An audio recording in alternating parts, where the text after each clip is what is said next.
பார்த்துட்டு இருந்த வேலையை அப்படியே போட்டுட்டு எந்த பக்கம் சத்தம் வந்துச்சோ அதை நோக்கி ஓடி இருக்காரு.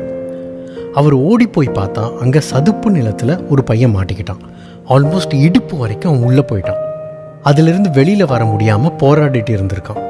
இதை பார்த்து அவர் வேகமாக போய் அவனுக்கு ஹெல்ப் பண்ணி காப்பாற்றிட்டார்.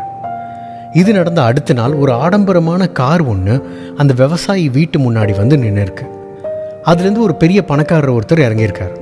இறங்கி நேராக அந்த விவசாயிக்கிட்ட போய், நேற்று நீங்கள் ஒரு பையனை காப்பாற்றினீங்கல்ல, அது என்னோட பையன்தான்.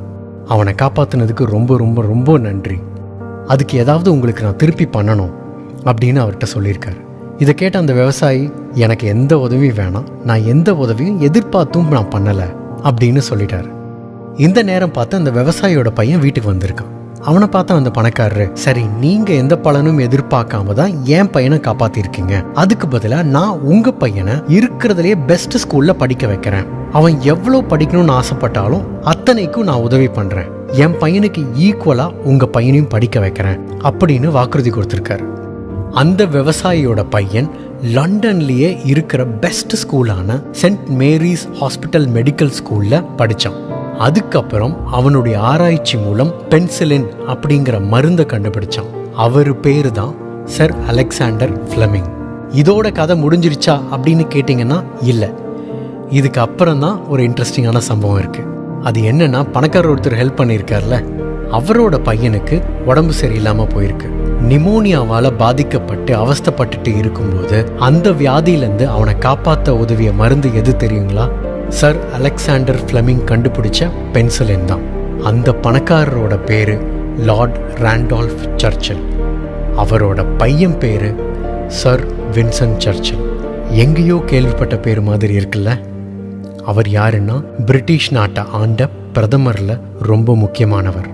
அந்த வின்சென்ட் சர்ச்சில் தான் 2 தடவை காப்பாற்றப்பட்டிருக்கிறார். நீங்கள் என்ன செய்கிறீங்களோ அதுவே தான் உங்களுக்கு திரும்ப கிடைக்கும். நல்லது செஞ்சால் நல்லது நடக்கும், கெட்டது செஞ்சால் கெட்டது தான் நடக்கும். எந்த எதிர்பார்ப்பும் இல்லாமல் அந்த விவசாயி செஞ்ச உதவி அவரோட பையனோட படிப்பு செலவுக்கு உதவி இருக்கு. தன்னை படிக்க வச்சதுக்கு நன்றி கடனா சர் அலெக்சாண்டர் ஃப்ளெமிங் கண்டுபிடிச்ச மருந்து சர் வின்சென்ட் சர்ச்சிலோட உயிரை காப்பாற்றியிருக்கு. இந்த கணக்கு நமக்கு புரியவே புரியாதுங்க. என்ன கேட்டால் நாம் புரிஞ்சிக்க வேணான்னு தான் சொல்லுவேன். ஏன்னா பின்னாடி என்ன நடக்கும்னு நமக்கு யாருக்குமே தெரியாது. ஆண்டவன் ஒருத்தனுக்கு மட்டும்தான் தெரியும். அதனால தான் கடமையை செய், பலனை எதிர்பார்க்காதே அப்படின்னு சொன்னாங்க. இந்த நேரம், இந்த கணம் மட்டும்தான் நமக்கு சொந்தம். இது நம்ம கையில் தான் இருக்கு. இப்போ நாம் ஒழுங்காக வேலையை பார்த்தா நமக்கு கிடைக்க வேண்டியது கண்டிப்பாக கிடைக்கும். அதை யாராலும் தடுக்க முடியாது. நமக்கு இதெல்லாம் கிடைக்கும்னு நம்ம எதிர்பார்த்து வேலை செஞ்சோன்னு வச்சுக்கோங்களேன், இன்னைக்கு வேலையை நாம் ஒழுங்காக செய்ய மாட்டோம்.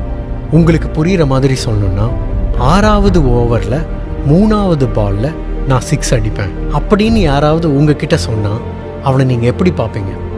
முதல்ல இந்த பாலை ஒழுங்காக அடி, அதை அப்புறம் பார்த்துக்கலாம் அப்படின்னு தானே சொல்வீங்க.